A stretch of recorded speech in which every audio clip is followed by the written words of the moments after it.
বন্ধুরা, আজকে দেখাবো পাঁচমিশালি ভাজা। তার জন্য কড়াইতে দিয়ে দিয়েছি জিরে, মৌরি গরম হচ্ছে।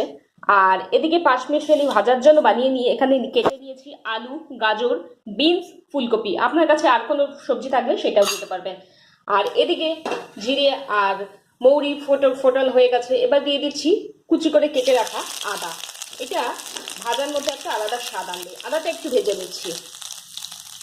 আদাটা ভাজা ভাজা হয়ে গেছে, দিয়ে দিচ্ছি কেটে ধুয়ে রাখা সব সবজিগুলো। দিয়ে আমি এবার ঢেকে দেবো।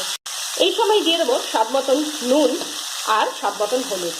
আপনারা দেখছেন ভিলেজ কিচেন উইথ মৌমিতা। যারা আমার চ্যানেলে নতুন, চ্যানেল সাবস্ক্রাইব করুন সুন্দর সুন্দর ভিডিওগুলো দেখার জন্য। তো এইবার ভাজাটা একটু ঢেকে দিচ্ছি ভালো করে সেদ্ধ হয়ে যাওয়ার জন্য।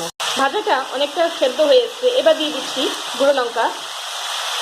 আপনারা চাইলে অন্য কিছু মশলাও দিতে পারেন, কিন্তু এইটা দিয়ে আমি একটু নেড়ে ঢেকে দিই। দেখুন 5 মিনিট ঢেকে দেওয়ার পর পাঁচমিশালি ভাজা রেডি।